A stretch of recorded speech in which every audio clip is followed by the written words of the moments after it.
अभी तो आपको ये मालूम नहीं है कि जिन लोगों ने कागजात जमा नहीं करवाए वो किस वजह से नहीं करवाए। सारी उम्र की जो कमाई हुई इज्जत थी, उस इज्जत के जाने का खतरा भी मौजूद है। इमरान खान को भी छोड़ दें और बल्ले का निशान भी रहने दें तो ये तो फिर game will be over. Supreme court भले जितनी भी कोशिशें करती रहे अपने फैसले इंप्लीमेंट नहीं करवा सकती। किसी में ये हिम्मत नहीं है कि उसको बुला के पूछे कि ए नौजवान तुम्हारे साथ हुआ क्या, तुम्हें कौन ले गया था, तुम्हें ये तुम्हारी जुबान किसने काटी थी। वो उस वक्त लोगों को याद आते हैं जब दरिया पानी से भर जाते हैं और पानी सर के ऊपर से गुजर जाता है। जी बिस्मिल्लाहिर्रहमानिर्रहीम, अस्सलाम वालेकुम। सियासत डॉट पी के आप देख रहे हैं, जमाल अहमद आपके साथ हूँ। जनरल रिटायर्ड नईम खालिद लोधी साहब हमारे साथ है। सर अस्सलाम वालेकुम। जी वालेकुम अस्सलाम रहमतुल्लाह, बहुत जनरल शुक्रिया, थैंक यू। साहब, सुप्रीम कोर्ट ऑफ पाकिस्तान का लगा दिन बड़ा इंपॉर्टेंट था, उससे पहले 2 रोज का इजाफा किया गया इलेक्शन जमा करवाने में। आप जरा हालात किस तरफ जा रहे हैं? आपके बड़े तज्जिए हमारे पास मौजूद हैं, हम रिकॉर्ड भी हैं। बल्ले का निशान ले लिया पाकिस्तान तहरीक इंसाफ से इलेक्शन कमीशन ऑफ पाकिस्तान ने। जी वो दुरुस्त है, लेकिन चूंकि अभी अपील का हक है इनके पास और अभी तो सिर्फ कागजात जमा हो रहे हैं, जो अलॉटमेंट ऑफ सिंबल्स हैं उसमें कुछ दिन बाकी हैं। तो मेरा अपना ख्याल ये है कि ये वापस मिल जाएगा। उसकी वजह यह है कि देखें, तीन सिनेरियोज हो सकते हैं। नंबर एक ये कि ना इमरान खान हो ना हम्म। बल्ले का निशान हो। ये सबसे मुश्किल मरला है पीटीआई के लिए, लेकिन ये सबसे मुश्किल मरला मुल्क के लिए भी होगा, इसलिए कि इसके नतीजे में आने वाली जो हुकूमत है उसकी कोई ऑथेंटिक फॉलोइंग नहीं होगी। राइट। बाहर का वाले लोग भी शक करेंगे, अंदर वाले भी लोग शक करेंगे, तो जिस किस्म का इंस्टेबिलिटी जिस किस्म की चल रही है फिर ऐसी ही चलती रहेगी। तो ये मेरा ख्याल है कि ये किसी को भी किसी के लिए भी मौजूद नहीं है। दूसरा सिनेरियो ये है कि इमरान खान को ना छोड़ा जाए, हम्म। लेकिन बल्ले का निशान आखिरी टाइम पर दे दिया जाए ताकि कोई कंफ्यूजन हो जाए, कुछ हो जाए। उसका ये होगा कि साफ ज़रा बहुत नुकसान पहुंचेगा पीटीआई को तब भी, लेकिन उससे कम कि बल्ले का निशान ना हो और उनके बानी चेयरमैन भी ना हो। तो एक आप यूं समझें कि कानूनी एक हैसियत मिल जाएगी आने वाले इंतखाबात को उसके मुकाबले में। और तीसरा ये है कि इमरान खान को भी छोड़ दें और बल्ले का निशान भी रहने दें तो ये तो फिर गेम विल बी ओवर। अगर ये हो जाए कि इमरान खान अगर बाहर आ जाएं इंतखाबात से पहले, then the game is over. फिर हम्म। ये है कि बिल्कुल यक वन साइडेड रिजल्ट आने का इम्कान है। जितनी भी कोशिश की जाए वो बहुत मुश्किल हो जाएगी। अवाम का जो एक है वो पता है हमें जिस डायरेक्शन में वो सोच रहे हैं।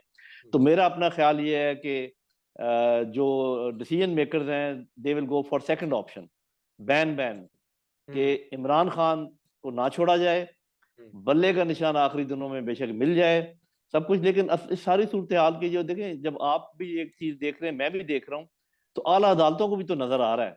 जी।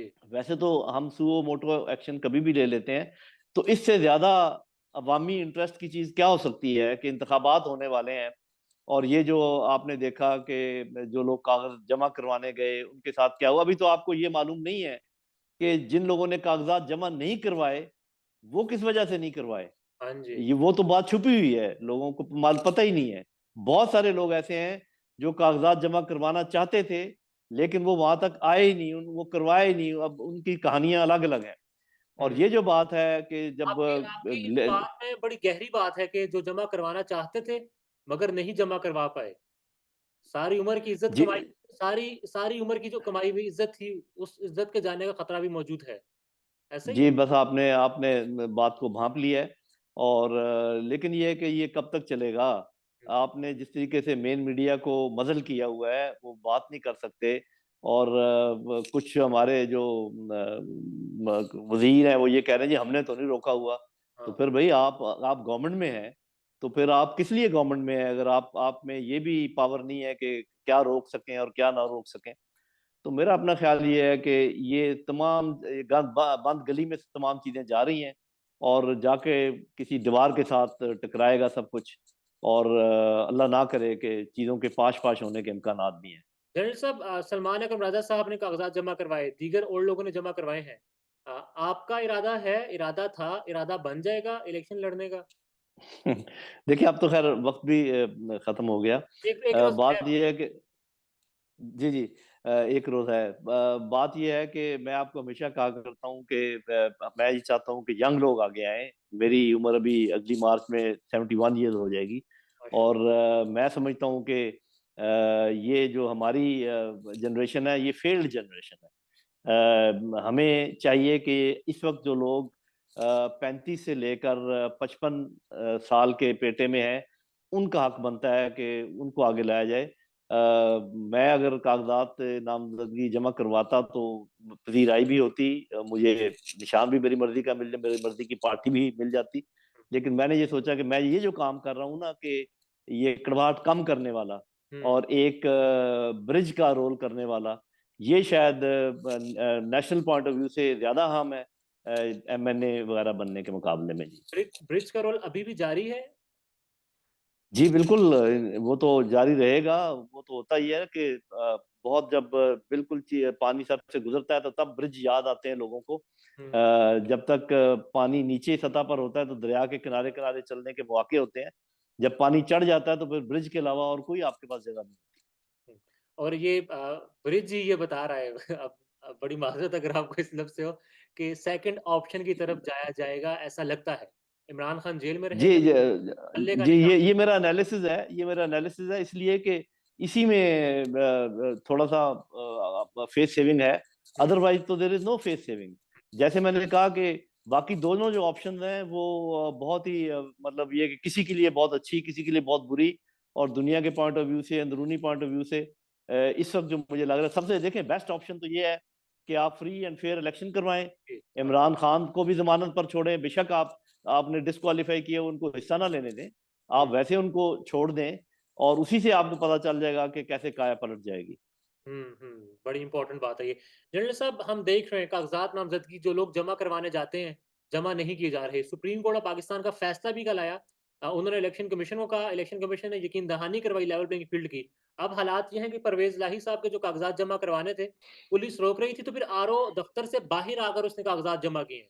लोगों को गिरफ्तार किया जा रहा है। महमूद रशीद साहब, एजाज चौधरी साहब, अभी मैं पढ़ रहा था कि उनकी बेटी जमा करवाने गई कागज, नेशनल बैंक के मैनेजर ने फीस नहीं ली, कहा कि मेरी नौकरी चली जाएगी। तो बड़ा डराया धमकाया जा रहा है, ये कैसी फील्ड दी जाएगी? जी देखिए साहब, जरा ये तो अब इसमें तो बात बिल्कुल क्लियर है ना कि कोई लेवल फील्ड का तो तस्वर नहीं है, और ना ही मेरे ख्याल लेवल फील्ड की कोई बात करनी चाहिए। लेवल तो बिल्कुल नहीं है। लेकिन ये है कि जो बैलेंसिंग इस तरीके से हुई है कि एक साइड पे लोग बहुत ज्यादा हैं जी। और दूसरी साइड पे कोशिशें बहुत ज्यादा हैं। तो ये बैलेंस आउट हो रहे हैं मेरे अपने हिसाब में। तो देखते हैं आगे ये कैसे मामला चलता है। इसीलिए मैंने कहा है कि ये कोई दरमियानी रास्ता अगर इख्तियार करेंगे फैसला साज, तो तभी मुंह छुपाने का मौका मिलेगा, अदरवाइज तो बहुत मुश्किल हो जाएगा। Sir, politics, Imran Khan jail में, साइफर का केस धड़ाधड़ ट्रायल जारी है। कल तो जिस तरह साइफर का हुआ, सुप्रीम कोर्ट ऑफ पाकिस्तान से कहा गया कि तो केस बनता ही नहीं है। मतलब जो जितना अवेलेबल मटेरियल था उस पर तो ये जुर्म लगता ही नहीं था, कोई नुकसान नहीं हुआ। एक कमेंट ये भी था कि जी दूसरे मुल्कों को फायदा हुआ, भारत ने अवेला मचाया। तो फिर ये कहा गया मोअज़्ज़ज़ जज साहब की जानिब से, जो गुज़िश्ता रात बलोचों के साथ किया उस पर भारत ने कुछ नहीं किया। तो सुप्रीम कोर्ट एक केस को जो कह रही है उसके परखच्चे उड़ा रही है, और अडयाला जेल में उसे गवाह पेश करके मामला सजा की तरफ जा रहा है।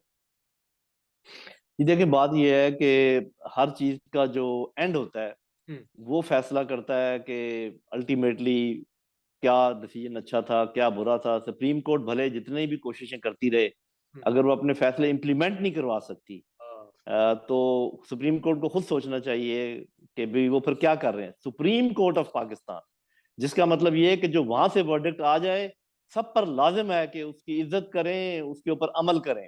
और जी। सुप्रीम कोर्ट के पास ये पावर है कि वो जिसको मर्जी अपनी मामलत के लिए बुला ले। सुप्रीम कोर्ट के पास ये पावर है कि जब कोई उसकी बात ना माने तो उसके खिलाफ तादीबी कार्रवाई करे।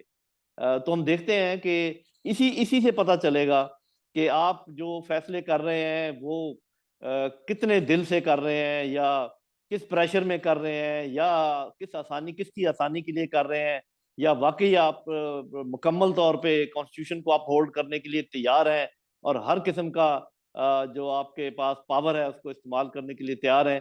अगर आप अधूरी पावर इस्तेमाल करेंगे तो हम लोग थोड़े परेशान तो होंगे। हुँ। सर, अब लेवल प्लेइंग फील्ड का कहा गया पीटीआई की दरख्वास्त पर, उसके बाद हमने देखा कल की तारीख में 38 थे जो वाक़यात हुए कागज़ात छीनने के, जमा न करवाने के, और ये अभी तक जारी है, छापे मारे जा रहे हैं। बड़े मशहूर वुकला जो हैं उनको गिरफ्तार कर लिया गया, बल्कि अबडक्ट कर लिया गया। आमिर सईद रवान जिनके पास कागजात थे, सलमान अकरम राजा ने जमा करवाने, अंदर नहीं जाने दिया जा रहा। सुप्रीम कोर्ट के अहाते से इमरान खान की वकला टीम का जो क्लर्क है, उसको उठाया गया, मारा गया, उसकी चीज़ें जो हैं वो गायब पे की गई। ये नईम पंजोटा ने कहा है। हाँ जी, देखिए पहली बात तो ये है कि साफ ज़ाहिर है कि जो जो बातें तो बड़े बावसूख जराए से आई हैं, वो तो अलग हैं। बहुत सारी बातें सोशल मीडिया पे ऐसी भी चल रही हैं जो हो सकता है दुरुस्त ना हो। हुँ, लेकिन जो बातें पता चल रही है कि बड़े सिक्का बंद लोगों के मुंह से या जुबान से आ रही हैं, उसका तो खुद ब खुद कोई ना कोई तो नोटिस होना चाहिए। या तो पीटीआई उन लोगों को लेकर जाए हुँ, अदालतों में, या अदालतें सुओ मोटो लें, क्योंकि ये इस वक्त देखें टाइम का, आप देखें ना, आप जी। कितना नाजुक वक्त है इस वक्त पूरी कौम के ऊपर। उस वक्त अगर ये काम हो रहे हैं तो फिर ये काम करने वालों की जो नीयत है उसका भी अंदाजा हो जाता है, और जो उनके ज़हन में खौफ है उसका भी अंदाजा हो जाता है। तो ये बदनीयती और खौफ की कैफियत जो है वो ज़ाहिर होती है इससे, और इससे और नुकसान होने का खदशा है उन लोगों को जो ये काम कर रहे हैं या करवा रहे हैं। लेकिन हैरत इस बात की है कि सुप्रीम कोर्ट की नाक के नीचे ये काम हो रहे हैं, हाई कोर्ट्स की नाक के नीचे ये काम हो रहे हैं, और इलेक्शन कमीशन की नाक के नीचे ये काम हो रहे हैं। तो आप और मैं फिर क्या इंप्रेशन लेंगे इस इलेक्शन कमीशन का? या हम तो कुछ कह भी नहीं सकते ताकि कोई हमारे ऊपर भी ना लग जाए कदरन। लेकिन ये है कि देख तो रहे हैं ना। सर तौहीन का डर भी है और फिर ये हकाइक भी हैं कि ईसीपी बात तो करता है लेवल प्लेइंग फील्ड की, कहता तो है कि हम यकसा मौके फराहम करेंगे। और हम ये देख रहे हैं कि जो कागजात नामजदगी हैं, जिस तरह से हो रहा है, पुलिस वाले रोक रहे हैं। हालाँकि ईसीबी तो अब फुल एंड पावर में है ना, वो पुलिस को कह सकता है कि आप सबको फील्ड प्रोवाइड करें। पुलिस वाले जो हैं वो कह रहे हैं कि भाई नहीं जमा करवानी। हाँ जी, वो भी किसी के कहने पे ही कर रहे हैं ना। मैं तो हमेशा पहले इमरान खान को भी कहा करता था, और बाकी जितने हमारे बड़े पॉलिटिशियंस हैं, कि आप बेचारी पुलिस को कुछ ना कहें। हुँ, आप ये पता लगाएं कि उनको अहकामात जो मिल रहे हैं, उनके जो बड़े अफसर हैं, जो आईजी हैं, जो डीआईजी हैं, उनसे आप अगर कोई बात बूत करती है, वो जो थानेदार जाता है या हवलदार जाता है, उस हुँ, बेचारे को आपने क्या कहना है? देखिए, लेवल प्लेइंग फील्ड तो आप इससे अंदाजा लगा लें कि इस वक्त आप कोई भी चैनल खोल लें, तमाम पॉलिटिकल पार्टीज के जो बड़े लोग हैं, वो इस बात पे तनकीद कर रहे हैं कि साइफर के केस में उनको जमानत क्यों मिली। हाँ, अब हाँ, हालांकि बात ये कर, आज जो बात होनी चाहिए टीवी के ऊपर, ये होनी चाहिए कि जी जो हमारा मैनिफेस्टो है वो ये है, हम इस तरीके से मईशत को बेहतर करेंगे। और ये मैं ये कह दूं कि पीटीआई भी ये काम नहीं कर रही। पीटीआई का भी कोई स्पोक्स पर्सन जो है, स्पोक्समैन जो है, ये नहीं कह रहा कि हम अगर आते हैं इक्तदार में तो हम करेंगे क्या। बस एक दूसरे को सब बुरा भला कह रहे हैं। तो जहां तक लेवल प्लेइंग फील्ड है, इसका तो आप जिक्र ही छोड़ दें ना। There is no concept of level playing field. हुँ, कोई लेवल प्लेइंग फील्ड नहीं है, किसी भी तरीके की लेवल प्लेइंग फील्ड नहीं है। तो इसको तो अब मतलब सिर्फ ये नहीं है बात, जो हम बात कर रहे हैं कि कागजात जमा नहीं हो रहे या हो रहे हैं, ये तो एक एस्पेक्ट है। हुँ, और जो जो पिछले इतने महीनों से हो रहा है, देखें, अब जो बानी चेयरमैन एक पार्टी के वो अंदर हैं, उनके जितने फर्स्ट ईयर के जितने लोग हैं जो इर्द गिर्द के पहले, वो सब या तो जेलों में हैं या या रुक भागे हुए हैं। हुँ, जितने लोग नॉन थे जो उनकी हमायत करते थे, वो सब के सब या पकड़े हुए हैं, या एमपीओ के थ्रू अंदर है, या उनके पीछे किसी ना किसी को लगाया हुआ है ताकि वो गिव अप कर दें, हैंड्स अप कर दें। तो हर जहत में, हर हर एस्पेक्ट के तरीके से ये नॉन लेवल प्लेइंग फील्ड है। ये प्लेइंग फील्ड क्या, ये एक या एक किसी एक धड़े के बिल्कुल अगेंस्ट है, और एक धड़े की पूरी मुआवनत हो रही है। लेकिन जैसे मैंने कहा कि इसको बैलेंस आउट कौन कर रहा है? इसको बैलेंस आउट कर रहे हैं लोगों की सोच। जी। लोगों की सोच ने इस तमाम चीज को बैलेंस आउट किया हुआ है, और इसी खौफ के तहत ये चीजें मजीद इतनी बिगाड़ की तरफ जा रही हैं और इतने भूंडे तरीके से हो रही हैं कि सब लोग बड़े हैरान और परेशान हैं। निज़ाम जो है नंगा तो हो चुका, मज़ीद बरहना हो रहा है ग़ालिबन अब तो। निजाम तो पहली बात के कौन सा निजाम? निजाम तो चलता है, आपको पता है, कॉन्स्टिट्यूशन के तहत। निजाम तो चलता है लॉ के तहत। तो आप बताएं ना कि ये पंजाब की गवर्नमेंट कौन से कॉन्स्टिट्यूशन के तहत है, और ये और बाकी केपीके की गवर्नमेंट कौन से कॉन्स्टिट्यूशन के तहत है? ये जो लोगों को कागजात जमा नहीं कराने दिए जा रहे, ये कौन सा लॉ कहता है? हुँ, ये जो किसी भी शख्स को एक जमानत मिलती है और दूसरी जमानत वो फौरन पकड़ लिया जाता है, ये कौन? मुझे आप एक बात बताएं, मैं पहले भी इसका जिक्र कर चुका हूँ कि ऐसी ख्वातीन जिनकी उम्र 70 साल से ज्यादा हो, शुगर की वो मरीजा हो, ब्लड प्रेशर की वो मरीजा हो, उनको आप बेल भी ना लेने दें। अरे भाई, इतना जुल्म की इंतहा होती है। बेल तो उनको भी मिल जाती है जो कातिल होते हैं, अगर मुकदमा उन पे उनके चल रहा है। तो ये कौन सा तरीका है? तो ये क्या ख्याल है कि आप लोग और हम लोग भूल जाएंगे? जिन लोगों के साथ ये हुआ वो भूल जाएंगे? क्या ये इन सबको खत्म कर देंगे पाकिस्तान से, उनको उनका बिल्कुल साफ कर देंगे? ये मुमकिन ही नहीं है। आपने अभी देखा है कि इमरान रियाज जो ही उसने बोलना शुरू किया है जी। तो दोबारा बोलने लग गया, हालांकि उस पर क्या जुल्म नहीं हुआ होगा। हम्म। और जब उसको वो सुनते हैं तो क्या हमारे जो बहुत आला जजेस हैं उनको उसकी आवाज सुनाई नहीं दे रही? किसी में ये हिम्मत नहीं है कि उसको बुला के पूछे कि ए नौजवान, तुम्हारे साथ हुआ क्या? तुम्हें कौन ले गया था? तुम्हें ये तुम्हारी जुबान किसने काटी थी? तुम्हें कौन कितने दिन कहाँ पे रखा? किसी एक में ये हमियत नहीं है, किसी एक में ये नहीं है हिम्मत के ये बात करे। तो इसका क्या मतलब है कि हम सब लोग क्या हैं? गैरत हमारी किधर गई हुई है? तो मेरा ख्याल है कि इस वक्त हालात जो है ना वो बहुत ही मखदूश हैं इस लिहाज से। तो अल्लाह करे ये खैर आफियत से इंतखाबात हो जाएं और किसी तरीके से साफ ज़ाहिर है बिल्कुल मुनसफाना तो इसलिए नहीं हो सकते कि मुनसफाना वाला दौर शुरू हो चुका है और उस दौर में कोई मुनसफाना बातचीत नहीं हो रही। लेकिन अल्टीमेटली देखते हैं कि आखिरकार इसका रिजल्ट क्या निकलता है। अभी आपने इमरान रियाज खान की बात की, अरशद शरीफ जो कुछ हुआ, बड़ी इमोशनल ये बातें हैं। अब जेल में जो कैद खातून है तैयबा राजा, उसके बाद सनम जावेद खान, आलिया हमजा, अब पिंडी से सनम जावेद खान, तैयबा राजा इंतखाब लड़ेंगी, सनम जावेद खान है। इनके भी कागजात जमा नहीं करवाने दिए जा रहे थे, फिर अब जमा हो गए हैं। तो अब इतना सब कुछ करने के बावजूद ये वर्कर्स जो कि जेल में थी वो बड़े बड़े सियासी बुर्ज जो हैं उनका मुकाबला करेंगी, और फिर भी खौफ है, उनको धमकाया डराया धमकाया जा रहा है। जी, ये आपको पता है कि पहले भी बहुत सारे लीडर जो हैं वो लड़ते रहे हैं इंतखाबात जेलों से हम्म। और कामयाब भी होते रहे हैं। मुझे इसका लीगल साइड नहीं पता कि सिर्फ जेल में होना तो आपको नहीं करता डिस्क्वालीफाई जब तक कि कोई सजा आपको ना हो। तो अगर इनके कागजात नामजदगी जमा हो गए और साफ ज़ाहिर है ये तभी जमा होंगे अगर अदालतों ने इनकी मामलत की। जी। वरना जमा होने के बाद भी इलेक्शन कमीशन तो इनको रिजेक्ट करेगा। ये जितने रिटर्निंग ऑफिसर्स हैं ये तो मुझे लगता है कि ये रिजेक्ट करेंगे। लेकिन उसके बाद हो सकता है अदालतों में जाकर रदीफ मिल जाए। तो अगर मुनासिब नंबर्स लोग जो है वो कामयाब हो गए फिर तो ये शायद निज़ाम चलता रहे। वरना सबको इस तरीके से दबा दिया गया और किसी को मौका ना मिला तो फिर तो हालात के खराब ही होने का इम्कान है, अच्छाई का कोई इम्कान नहीं है। बस आखिर में ये बता दें, अभी जिस तरह आपने कहा कि हालात के ख़राब होने का ही इम्कान है। 8 फरवरी 2024 इंतखाबात की तारीख है। जमातें मैदान में मौजूद हैं, मगर हम देख रहे हैं कि सिवाय एक जमात के सबको यकसा मौके फराहम किए जा रहे हैं।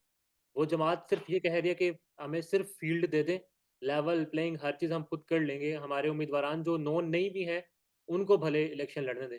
अब हालात, बुर्ज का किरदार, बातें, नेगोशिएशंस तमाम तर अब आखिरी मराहिल में होनी चाहिए, या फिर आखिरी मराहिल ही है इन सब बातों का, तमाम तब स्टेप्स लेने का। तो किधर जा रही है बात अब? जी देखें, कोशिशें जारी हैं और वो मैं हमेशा कहा करता हूँ मैं नहीं कर रहा और लोग भी कोशिश कर रहे हैं। और लेकिन मैंने आपको ये भी बताया कि ये पुल उस वक्त लोगों को याद आते हैं जब दरिया पानी से भर जाते हैं और पानी सर के ऊपर से गुजर जाता है, तब लोग पुलों का सहारा लेते हैं। वरना वो दाएं बाएं चलते हैं, किनारों पे चलते रहते हैं, वो समझते हैं कि ये पानी हमें कुछ नहीं कहेगा, ये हमारे लिए नहीं है। हाँ। तो जो मौजूदा हालात हैं पाकिस्तान के, और मैं माशी हालात की बात कर रहा हूँ, मैं सियासी हालात की बात कर रहा हूँ, मैं सिक्योरिटी के हालात की बात कर रहा हूँ, इनमें से कोई भी काबिल इत्मीनान नहीं है। और मैं हमेशा कहा करता हूँ, मैं दोहरा देता हूँ आखिर में, कि जब तक आप पॉलिटिकल स्टेबिलिटी मुल्क में नहीं लेकर आएंगे, ये जो लोग आपसे वादे कर रहे हैं ना, और हम बड़े खुश हैं कि जी इतने लोगों ने वादा कर लिया कि ये इन्वेस्टमेंट आने वाली है, वो कुछ भी नहीं होने का। ये तभी होगा जब बाहर के लोग और अंदर के लोग देखेंगे कि एक ऐसा स्टेबल सेटअप आ गया है। हाँ। और मैं स्टेबल सियासी गवर्नमेंट की बात नहीं कर रहा, एक ऐसा स्टेबल सेटअप आ गया है जो अब कुछ देर रहेगा। तो फिर बाहर से भी आएंगे लोग और अंदर वाले लोग भी करेंगे इन्वेस्टमेंट। उस वक्त तक कुछ नहीं हो सकता। इस वक्त जो गोमगो की हालत है इसमें बेहतरी का कोई इम्कान नहीं है। और वो इमरान खान ने जेल से पैगाम भी दिया, ये कहा कि आईएमएफ की जो डील थी उसमें ये बात शर्त थी कि साफ, शफाफ और मुनसिफाना इंतखाबात होंगे। वक्त मिला था जमान पार्क में उनसे। बड़ा इंपॉर्टेंट जी मैसेज है। देखें, ये जो आप बात की है इसको मैं दोहरा दूं, बता दूं, मैं हमेशा कहा करता हूं कि आईएमएफ इस मुल्क में खाना जंगी चाहता है, और जब वो देखता है कि एक तरफ उसका वजन बढ़ गया है तो दूसरी तरफ वजन डालना शुरू कर देता है। तो आईएमएफ के इस चालाकी में ना तो इमरान खान साहब को आना चाहिए और ना ही हुकूमत वक्त को आना चाहिए। उनका मकसद आपको लड़ाने के अलावा और कुछ भी नहीं है, और वो उनके पीछे जो ताकतें हैं उनका भी यही मकसद है। अगर हम किसी ताकत के पास जाकर उसको समझाने की कोशिश कर रहे हैं तो आप याद रखें वो आपको समझाएंगे और वो आपको ऐसे रास्ते पर डालेंगे जो कि कुलियन का रास्ता हो। अगर आपने नेशनल इंटरेस्ट को देखना है तो अपने लोगों के साथ हाथ मिलाइए, गले मिलें, ये दूर करें जितने शिकायतें हैं, एक दूसरे को माफ करें और माने अपनी गलतियां और आगे चलें। इसके अलावा अगर आप दूसरों के का सहारा लेके आगे चलने की कोशिश करेंगे उसमें तो वो आपको तबाही की तरफ ही लेकर जाएंगे, चाहे वो आईएमएफ हो, चाहे वो एफएटीएफ हो, चाहे वो वर्ल्ड बैंक हो, चाहे वो और मुल्क हो, चाहे उनकी इंटेलिजेंस एजेंसियां। आप देख लें उन्होंने क्या किया आपके साथ। अफगानिस्तान के साथ आपकी लड़ाई करवा दी, आपका ईरान के साथ पहले से काम खराब है, हिंदुस्तान के आपका है ही दुश्मन, और सी पैक आपका सही तरीके से आगे चल नहीं पा रहा है। तो ये सब कुछ सबको नजर नहीं आ रहा है, ये तो दीवार पे लिखी हुई चीजें हैं। अल्लाह करे कि सबकी समझ में आ जाए। आमीन। और इस्लामी जमहूरिया पाकिस्तान, अल्लाह करे जमहूरियत प्रिवेल करे, इंसाफ हो, आइनों का आमीन आमीन। पाकिस्तान जिंदाबाद, बल्कि पाक फौज भी जिंदाबाद। क्योंकि मैं हमेशा कहा करता हूँ कि पॉलिसियों से आपको इख्तलाफ हो सकता है, ऐसे लेकिन वो हमारी सलामती की जामिन है। और लेकिन अवाम जो है वो सबसे अहम उनसर हैं किसी भी स्टेट का। इसलिए अवाम की तरफ देखें, अवाम की राय का एहतराम करें और उनके साथ हाथ मिलाएं, उनको गले लगाएं, उनके साथ दुश्मनियां पैदा ना करें प्लीज। और हम यही अब बार भी बात कर रहे थे कि पाकिस्तान जिंदाबाद, पाक फौज जिंदाबाद, पाकिस्तानी अवाम पाइंदाबाद। नईम साहब sir, ji, thank you very much. अस्सलाम वालेकुम। पाकिस्तान में इस वक्त सबसे बड़ा मसला बोलने का है। पाकिस्तान में बोलने नहीं दिया जाता, जुबानें खींच ली जाती हैं, डर है, खौफ है, टेरर है। पाकिस्तान का मीडिया मुकम्मल तौर पर कंट्रोल्ड है, वेल मैनेज्ड है, एक मैसिव सेंसरशिप है। इसी तरह का दबाव पाकिस्तान में सियासत.pk भी फेस कर रहा है, जिसे पाकिस्तान भर में गुज़श्ता कई महीनों से मावरा आइन, मावरा कवानीन मुकम्मल तौर पर बंद कर दिया गया है, मुकम्मल तौर पर बैन कर दिया गया है। सियासत.pk की नशरियात को लिमिटेड करके पाकिस्तान में छोड़ दिया गया है। तमाम तर कानूनी मुआवजे के ऊपर आवाज उठाई गई, दस्तक दी गई, लेकिन हर तरफ से खामोशी है, सन्नाटा है, कहीं पर कोई सुनवाई नहीं है, कोई सुनने को तैयार नहीं है। लेकिन इसका हल क्या है? क्या खामोश हो जाएं? क्या सवाल ना करें? क्या मालूमात आप तक ना पहुंचाएं? क्या इंफॉर्मेशन आप तक ना पहुंचाएं? मालूमात भी पहुंचेगी, इंफॉर्मेशन भी पहुंचेगी, सवालात भी उठेंगे, लेकिन अब आपने रोल प्ले करना है, आपने अपना किरदार अदा करना है। और छोटा सा एक प्रोसीजर है, प्रोसेस है, उसके बाद आप अपना किरदार अदा करें और हमारी मदद करें। पहले आपने यह करना है कि हमारे यूट्यूब चैनल को सब्सक्राइब करना है, उसके बाद ज्वाइन के बटन के ऊपर जाना है, क्लिक करके हमारा मेंबर बनना है। या फिर दूसरा ऑप्शन यह है कि आपने वीडियो की डिस्क्रिप्शन में जाना है, वहां पर पैट्रियन का लिंक मौजूद होगा, उस लिंक के ऊपर क्लिक करें और हमें सपोर्ट करें, हमारा हिस्सा बने, हमारी ताकत बने। ख्याल रखिएगा। अल्लाह हाफिज।